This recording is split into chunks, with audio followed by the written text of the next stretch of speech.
ఈ 2026ల పెద్ద ఎలక్షన్ల జాతరనే ఉన్నది. మన దిక్కు మున్సిపాలిటీ ఎలక్షన్లే ఉన్నాయి కానీ అటు 5 రాష్ట్రాలల్లా అసెంబ్లీ ఎన్నికలు రాబోతున్నాయి. పార్టీల నడుమ లడాయి మస్తు జోరుగా నడవబోతున్నది. ఇప్పటికే సై అంటే సై అనుకుంటుర్రు లీడర్లు. ఇక ఇసొంటి యాళ్ళనే పువ్వు పార్టీ వాళ్ళు కొత్త నాయకుడిని రంగంలోకి దింపిర్రు. పగ్గాలు చేతికప్ప చెప్పిర్రు.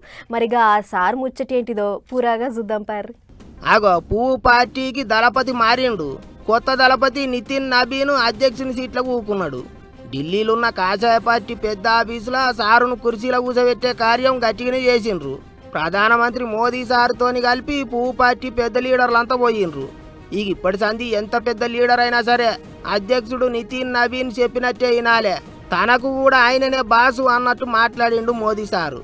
माननीय नितिन नवीन जी, हम सभी के अध्यक्ष हैं और उनका दायित्व सिर्फ भाजपा को भी संभालना इतना नहीं है, एनडीए के सब साथियों के बीच भी उन्होंने तालमेल का बहुत बड़ा दायित्व भी देखना होता है.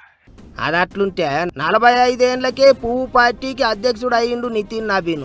పువ్వు పార్టీ చరిత్రలో గింత చిన్న ఈడుల పార్టీకి అధ్యక్షుడైన మనిషి లేడట. ఇక బీహార్ రాష్ట్రం లీడర్ అయిన నితిన్ నబీన్ కు ఓటమి తెలవని లీడర్ అని పేరున్నది. ఏంటికంటే ఆయన ఎమ్మెల్యేగా ఎప్పుడు పోటీ చేసినా ఓడిపోలేదు.